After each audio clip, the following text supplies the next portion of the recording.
Bismillahirrahmanirrahim.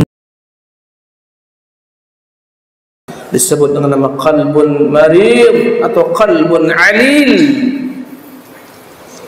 Dia belum sampai kepada tahap mati, ya, tapi dia terinfeksi. Qalbun marid, kesimpulannya adalah dalam hatinya ada syahwat, dalam hatinya ada syubhat.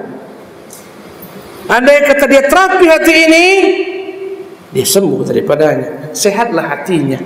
Andai kata dia biarkan, lambat laun penyakit ini semakin kronis, mengganas, akan membuat hatinya menjadi mati. Hati yang sakit ini, hati yang tidak, imunnya tidak kuat, sehingga dia dihinggapi penyakit. Mulai penyakit ringan, mungkin flu, ya, mungkin batuk, sampai penyakit berat, kanker stadium 4 dan seterusnya. Jadi hati ini adalah hati yang di tengah-tengah antara dua hati ini. Berkata Ibnu Qayyim rahimahullah tabaraka taala, apa itu definisi hati yang sakit? Qalbun lahu hayatun wa bihi illah. Hati yang dalamnya ada penyakit, tapi hati itu masih hidup, belum mati lagi dia. Ada orang yang sakit tapi belum mati, ya. Qalbun lahu hayatun wa bihi illatun. Hatinya itu ada penyakit tapi belum lagi mati. Falahu maddatani tamuddu hadhihi marratan wa hadhihi ukhra. Maka hati ini memiliki dua magnet yang menariknya. Andai kata bisikan syaitan itu kuat ke telinganya, maka ketika itu juga hatinya sakit. Datanglah syahwatnya, dia pun mencuri, dia merampok, dia berzina. Bisikan syaitan mengkuat, maka jauhlah daripada bisikan kebaikan, bisikan-bisikan malaikat. Semakin kuat bisikan syaitan dan semakin dia dengarkan, semakin parah penyakitnya. Andai kata dia dengarkan bisikan-bisikan malaikat, dia semakin mendekat kepada cahaya, mendekat kepada iman. Ya, boleh jadi setelah dia terapi penyakit ini sembuh total, menjadi kuat dirinya. Kadang-kadang ada orang setelah sakit sembuh lebih kuat setelah dia sembuh daripada sebelumnya. Sebelum sakit, ya, kemudian dia sakit, kemudian sembuh. Kadang setelah sembuh lebih kuat daripada sebelum dia sakit. Begitu jugalah dalam hal hati yang sakit. Dahulu hati-hati orang-orang kufar mati, Allah hidupkan menjadi hati-hati yang sehat. Bahkan dengan hati yang sehat ini menghidupkan hati-hati yang lain yang mati. Subhanallah. Apa kata Ibnu Qayyim rahimahullah? Wa huwa lima ghalaba alaihi minhuma. Hati ini akan senantiasa, ya, akan didominasi oleh yang dekat dengannya. Andai kata dekat dengan syaitan, sakitlah hatinya. Syahwat dan syubhat itu yang gemarinya. Ya, mendengarkan Quran jauh dia. Tutuplah Quran ini dulu, capek dengarkannya. Nggak tahan saya dengar Quran ini, bawa kemari lagu-lagu sini. Subhanallah. Ya, dia pandang perempuan berhijab, berjilbab, alergi dia lihatnya. Apa berjilbab-jilbab seperti ini? Perempuan itu indah ditutup-tutupi. Nampaknya perempuan-perempuan telanjang di pantai-pantai itu. Ah, inilah perempuan modern. Ini hatinya apa? Sakit nih. Ya, orang sedang sakit, berubah pandangan matanya, jalannya nggak lurus. Kadang-kadang kita sakit seolah-olah gempa dunia ini, jalan kita oyong. Begitulah orang hatinya sakit. Tampalah olehnya kebenaran, kejelekan. Tampalah olehnya kejelekan, kebenaran. Ini hati yang sakit, yang apabila kronis akan menjadi mati. Sempurnalah matinya, berubahlah baginya. Segala sesuatu yang ma'ruf menjadi mungkar, segala yang mungkar menjadi ma'ruf. Subhanallah. Orang beristri, menurutnya ini enggak zamannya lagi beristri, enggak perlu melampiaskan syahwat kepada istri. Banyak beban, istri banyak bebannya. Nanti punya anak banyak bebannya. Bagaimana caranya? Banyak perempuan-perempuan enggak perlu jadi istri. Akhirnya mereka kumpul kambing mereka. Kan Pak Farid. kumpul kambing, kumpul kucing mereka. Allah antum kalau anda kata merasakan bagaimana negeri-negeri kufar, mereka enggan nikah, mereka enggan punya anak. Sebagian negeri kufar kawannya anjing. Wallahi, kita kemana-mana bawa cucu, bawa anak, kemana-mana dia bawa anjing. Wallahi, saya heran di Jepang sana. Orang sorong-sorong kereta sorong, kita kira dalamnya anak bayi, dalamnya anjing.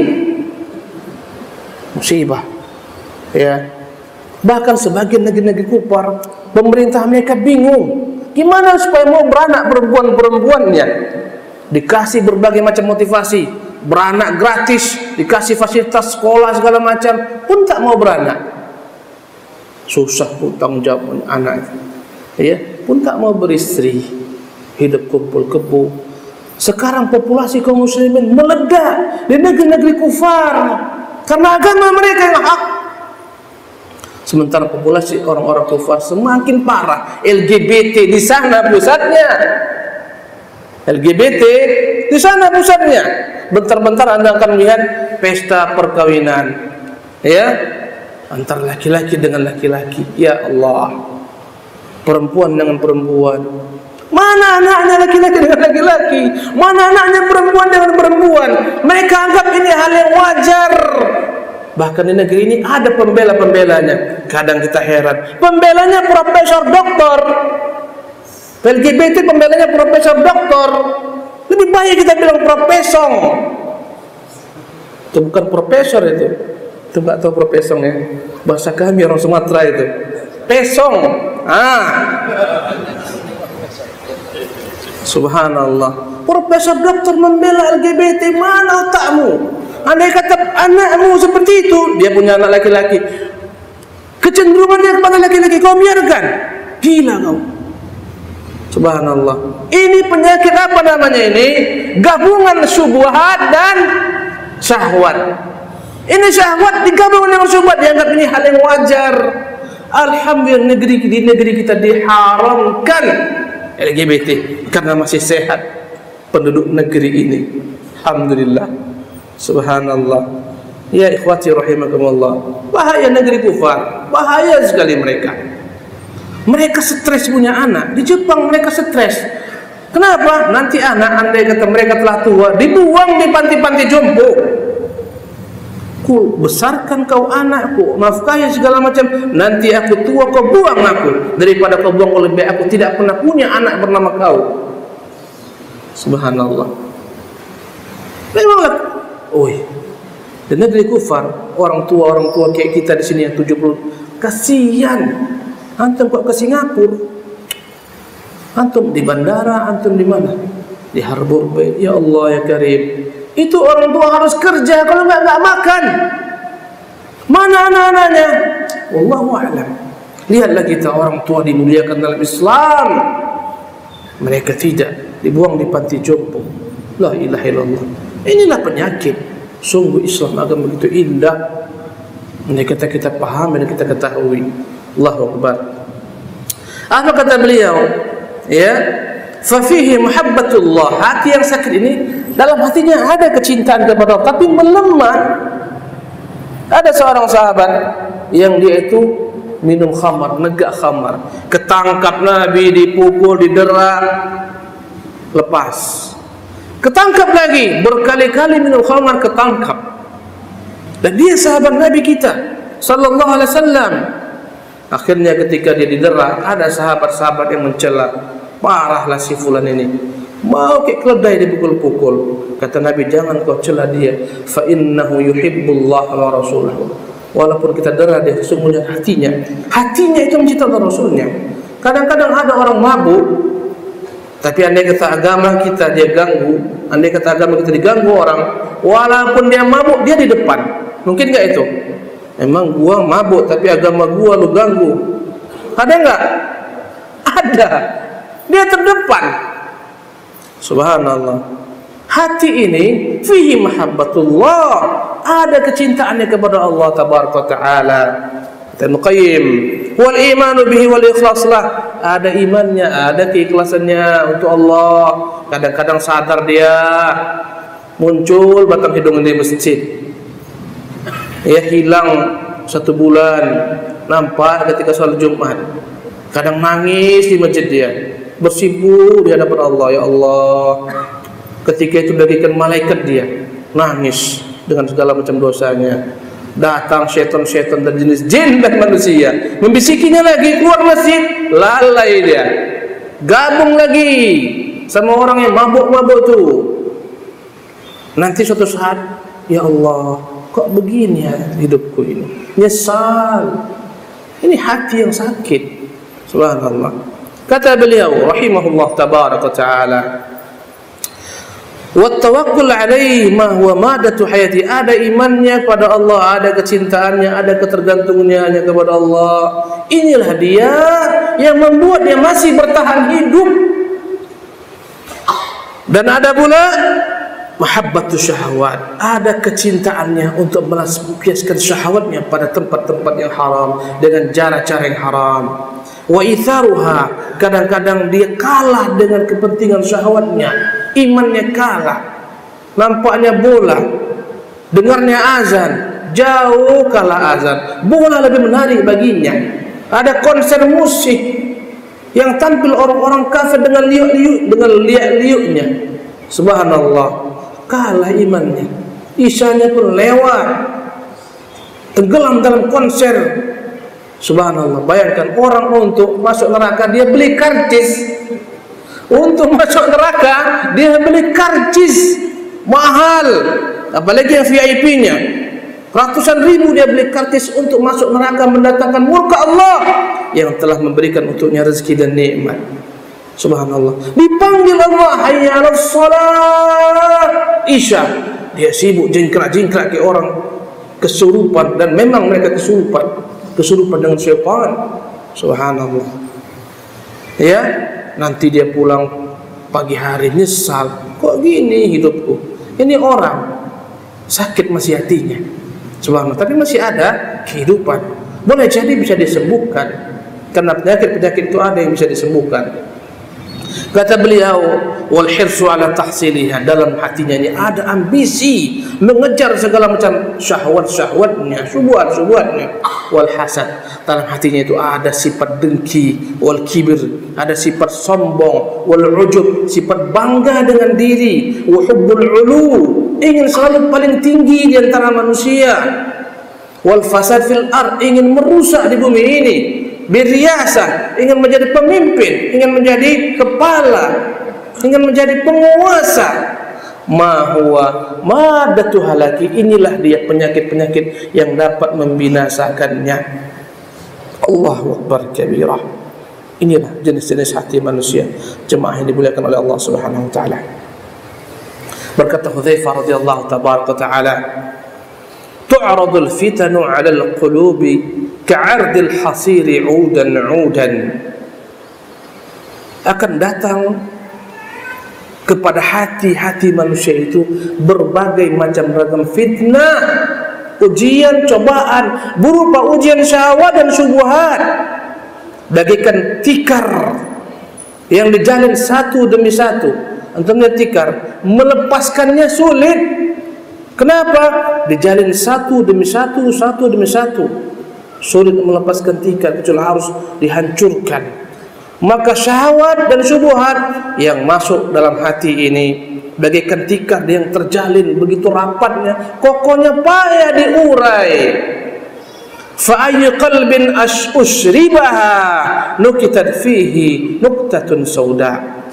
Setiap hati yang datang kepadanya fitnah, syahwat, syubhat, menerimanya, maka seketika akan ditulislah dalam hati yang putih bersih ini noktah hitam. Hati kita bagaikan cermin, asalnya fitrah, tapi orang tua kita yang merubah hati ini menjadi hitam legam, menjadi Yahudi, menjadi Nasara, menjadi Majusi, dan lingkungan yang merubah manusia. Subhanallah. Kata Nabi, tertulislah pada hati yang putih bersih ini noktah hitam.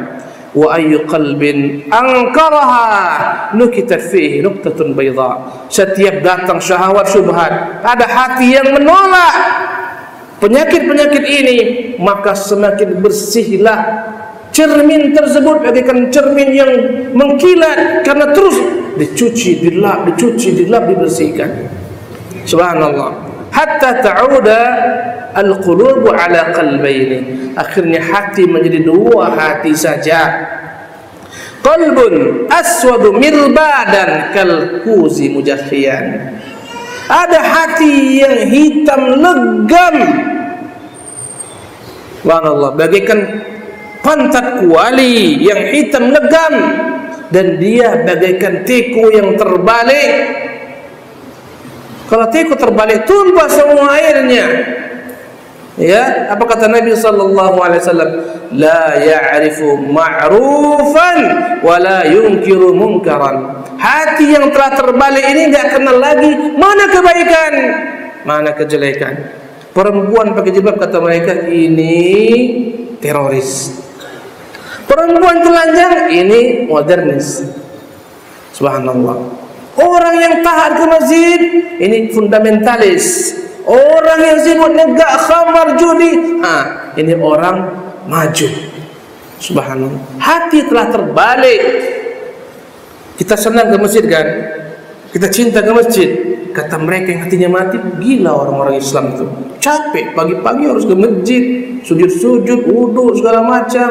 Ini ucapan orang-orang yang hatinya terbalik. Enak kayak kami lagi, seminggu sekali beribadah cukup, masuk surga.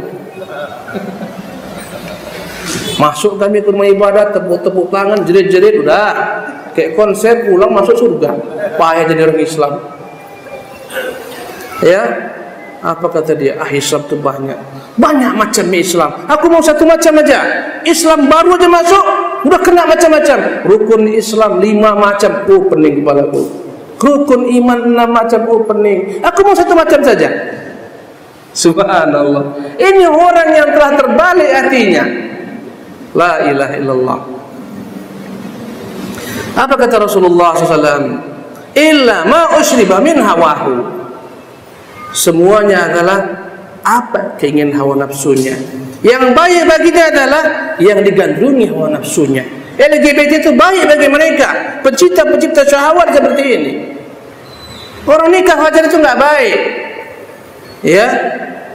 Orang nikah yang sah enggak baik, zina itu yang baik bagi mereka.